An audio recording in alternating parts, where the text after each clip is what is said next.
بسم اللہ الرحمن الرحیم۔ آج ہم آخری پارہ نمبر 30 کا مختصر خلاصہ پیش کریں گے۔ 30واں پارہ، اس پارے میں سب سے زیادہ صورتیں ہیں۔ تو سب سے پہلے صورت النبا، اس میں قیامت، اللہ کی قدرت، جنت اور جہنم کے احوال بیان کیے گئے ہیں۔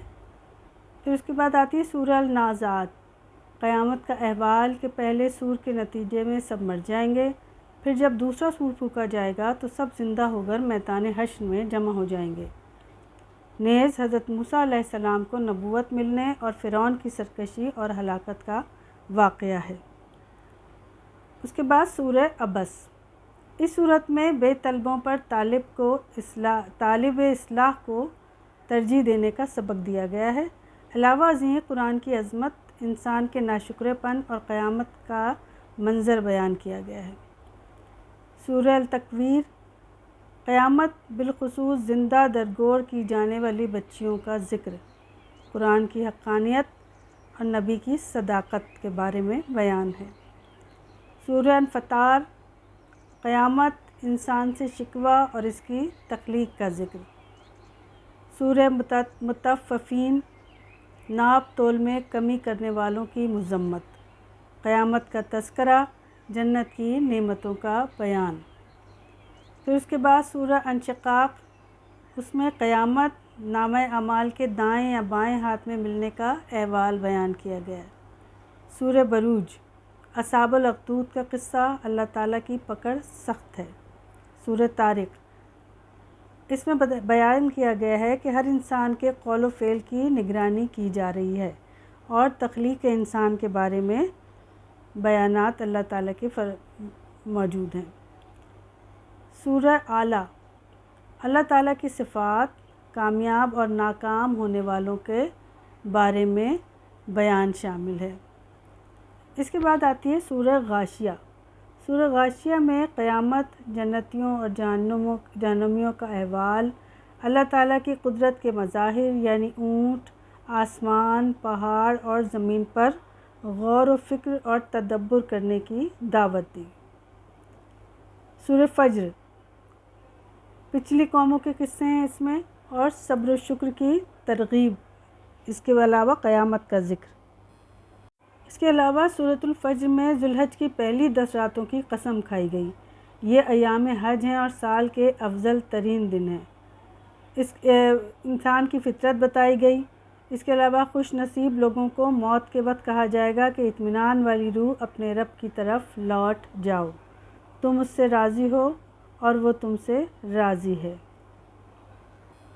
سورۃ البلد، انسان کو سختی جھیلنے والا بنایا گیا ہے۔ وہ مال ضائع کر کے فخر کرتا ہے۔ انسان کو 2 راہیں دکھائی گئی ہیں لیکن اس نے دشوار گزار راستے کی ہمت نہیں کی۔ اس راستے میں غلاموں کی آزادی، یتیم مسکین رشتہ داروں کو کھانا کھلانا اور ایمان لا کر ایک دوسرے کو صبر و رحم کی وصیت کرنا ہے۔ جو یہ کرے وہی صاحب بصیرت ہے۔ جو آیات کا انکار کریں گے ان کے لیے ہر طرف بند کر دی جائے گی۔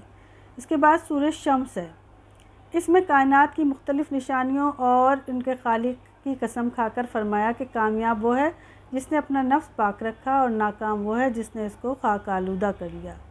ایک اہم چیز یہ بتائی گئی کہ نفس کے اندر خیر اور شر رکھ دیا گیا ہے، چنانچہ جو خیر سے کام لے گا وہ کامیاب ہو جائے گا۔ اس کے بعد سورۃ اللیل، رات، دن، نر اور مادہ کے خالق کی قسم کھا کر فرمایا کہ تمہاری کوشش مختلف قسم کی ہے۔ جو متقی بن کے مال خرچ کرے گا، بھلائی کی باتوں کی تصدیق کرے گا، اسے آسان راستے کی توفیق ملے گی۔ ہدایت اللہ کے ذمے ہے، آخرت اور دنیا دونوں کا وہی مالک ہے۔ اس نے بھڑکتی آگ سے ڈرایا ہے، بدبخت اس میں گر جائیں گے، پرہیزگار اس سے دور رکھے جائیں گے۔ جو اللہ کی رضا کے لیے مال خرچ کرتا ہے وہ جلد ہی خوش ہو جائے گا۔ سورہ ضحیٰ، ایک مرتبہ نبی کریم پر وحی کا نزول کچھ عرصے کے لیے رک گیا تھا۔ اس پر ابو لہب کی بیوی نے کہنا شروع کر دیا تھا کہ اس کے شیطان نے اس کو چھوڑ دیا ہے۔ چنانچہ یہ صورت نازل ہوئی اور نبی کریم کو تسلی دی گئی کہ آپ کے رب نے آپ کو چھوڑا نہیں ہے، نہ وہ آپ سے ناراض ہوا ہے۔ آنے والا دور اس سے یقیناً بہتر ہوگا اور آپ کو جلد اتنا کچھ دے دیا جائے گا کہ آپ خوش ہو جائیں گے۔ پھر اپنے احسان جو اللہ تعالیٰ نے نبی پر کیے تھے ان کا ذکر کیا کہ ہم نے ہر طرح آپ کی دستگیری کی ہے، لہٰذا آپ بھی یتیم اور سائل پر سختی نہ کریں اور رب کی نعمتوں کو بیان کریں۔ سورۃ علم نشرہ، اس صورت میں اللہ نے نبی کریم کی شرح صدر دینے کا ذکر کیا، فرمایا آپ کے گناہوں کی بخشش کر دی گئی ہے اور آپ کا ذکر بلند کر دیا گیا ہے۔ تاکید کے ساتھ فرمایا کہ ہر تنگی کے ساتھ آسانی ہے، لہٰذا فراغت میں اپنی رب کی طرف متوجہ ہو جائیں۔ سورہ 3، انسان کو بہترین ساخت پر پیدا کیا گیا ہے، پھر نیک عمل کرنے والے مومنوں کے علاوہ سب کو ادنیٰ ترین درجے میں لوٹا دیا۔ انہی مومنین کے لیے کبھی نہ ختم ہونے والا اجر ہے۔ سورہ العلق، نزول وحی کی ابتدا اسی سورت سے ہوئی۔ علم اور پڑھنے کی تاکید سے ابتدا ہوئی کہ اپنے رب کے نام سے پڑھیں جو بڑا کریم ہے۔ اس نے قلم کے ذریعے سے انسان کو وہ کچھ سکھایا جو وہ نہیں جانتا تھا۔ پہلی وحی میں علم کی تاکید کی گئی، اس سے علم کی اہمیت کا اندازہ ہوتا ہے۔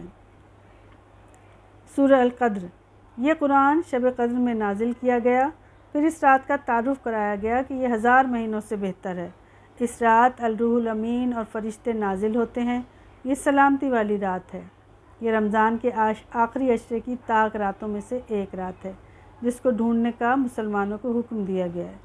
سورۃ البینہ، کافروں اور اہل کتاب خصلت بیان کی گئی کہ یہ بغیر نشانی کے ماننے والے نہیں ہیں، چنانچہ رسول پاکیزہ کتاب لے کر آ گئے، پھر انہیں حکم دیا گیا کہ اخلاص کے ساتھ اللہ کی حاکمیت تسلیم کر کے عبادت کریں۔ سورہ الزلزال، قیامت کے ہولناک زلزلے کا ذکر کر کے فرمایا اس دن ایسا انصاف ہوگا کہ ذرہ برابر نیکی بھی ضائع نہیں ہوگی۔ سورہ العادیات، گھوڑوں کی مختلف حالتوں کی قسم کھا کے انسان کی فطرت بیان کی گئی کہ وہ اپنے رب کا سخت ناشکرہ ہے اور اپنی اسی کمزوری سے واقف بھی، مال کی محبت میں بری طرح گرفتار ہے۔ پھر فرمایا اگر قبروں اور سینوں کے راز ظاہر کر دیے جائیں تو انسان میں نیکی میں رغبت کرے گا۔ القاریات، سورہ القاریہ، قاریہ قیامت کا ایک نام ہے۔ اس دن لوگوں کی حالت بیان کی گئی کہ لوگ پروانوں کی طرح اور پہاڑ دھنکے ہوئی روح کی طرح ہوں گے، جس کا نیکی کا پلڑا بھاری ہوگا وہ عیش میں ہوگا۔